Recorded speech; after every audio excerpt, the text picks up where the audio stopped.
At the time when the world is facing the challenge of COVID-19 pandemic, everyone has heard about immunity. Is it just the antibodies that most of us had heard about help us to fight against infection, or there are other things too?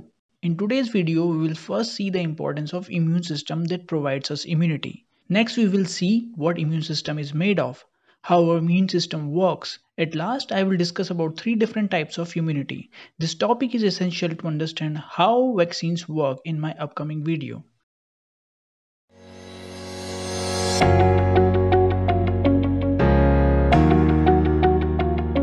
We are always surrounded by bacteria, viruses, and other organisms.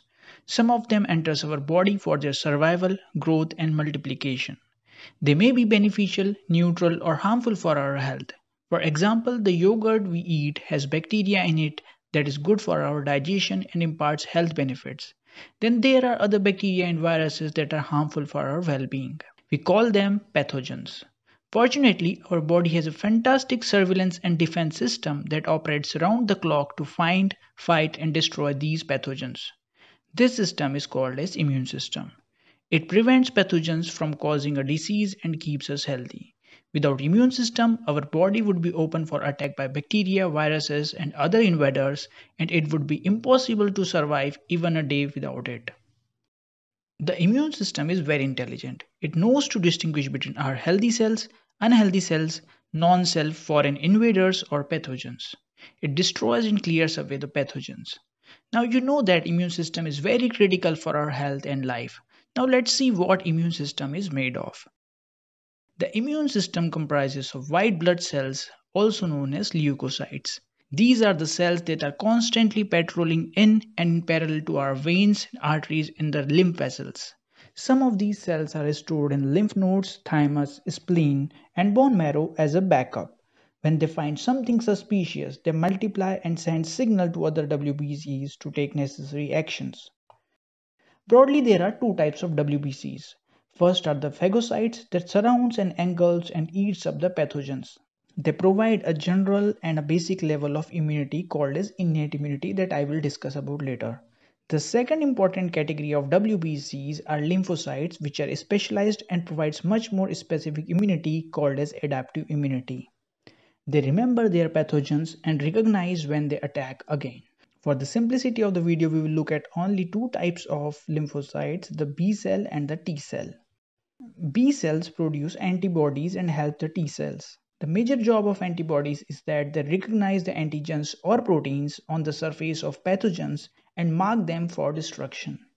Antibodies themselves do not kill them, they just mark them or deactivate them so that the other Wbcs can destroy them. Antibodies are highly specific. One type of B cell produces one type of antibodies that detects only its specific antigen on the pathogen. For example, the antibodies for SARS-CoV-2 spike protein targets only spike protein. This is the basis for rapid antibody test and plasma therapies. For other pathogens or antigen sites, different antibodies is produced from different B cells. Thus, one antibody is not for all. You have a large number of antibodies and B cells from which they are produced. The second important type of lymphocytes are T cells. Their major role is in killing the virus-infected cells. They also help B cells to produce antibodies and alerts other phagocytes to perform their action. Thus you see that they all work in a well-coordinated manner. Each one of us has a different level of immunity. Some frequently falls ill while others rarely. It depends on various factors, mainly age, food habits, exercise, and most importantly our thoughts and mental health. I am planning to make a separate video on how our thoughts and stress regulates our immunity and health. We are all born with a basic level of immunity since the day we landed the earth. This is called as the innate immunity. As we grow, we have an encounter with different bacteria, viruses, and other pathogens. Our body learns and acquires a higher level of immunity naturally. This is known as adaptive immunity, which lasts for years. Immunity can also be acquired artificially through vaccines, where we deliberately inject a pathogen's portion or inactivated pathogen or its genetic material in our body and our body starts to produce antibodies against them. I will be uploading a separate video about vaccines, its type and how they work for novel coronavirus very soon. Subscribe and hit the bell icon to get notified about that video. The immunity can also be borrowed from others. For example, if I have developed antibodies against a pathogen but your immune system could not, and you want protection against that pathogen, so you go for a plasma therapy to get that antibodies for a specific pathogen from me. This is called as passive immunity. But the passive immunity does not last long. To sum up the today's video, we are constantly surrounded by beneficial and harmful microbes. Our body has a fantastic surveillance and defense system to fight against harmful microbes or pathogens. This system is called as immune system. It is made up of white blood cells that constantly circulates in our body to find and kill the pathogen.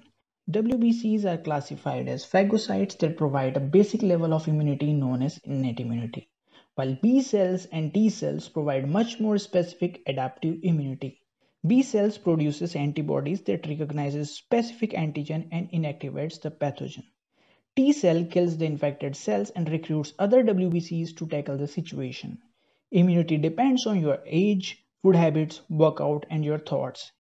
Immunity you got from your birth is known as the innate immunity. Immunity developed with age is known as acquired immunity. It may be naturally acquired or artificially through vaccines in the form of antibodies, or in passive immunity you borrow immunity in the form of antibodies or plasma from other person. So that's all for the today's video. If you like the video, do hit the like button and share with your friends. It might help them too. Mention in the comment if you have any relevant doubts. Watch my playlist on PhD related topics, techniques, markers and lot more. Subscribe and hit the bell icon if you don't want to miss my latest uploads. At last, thanks for watching.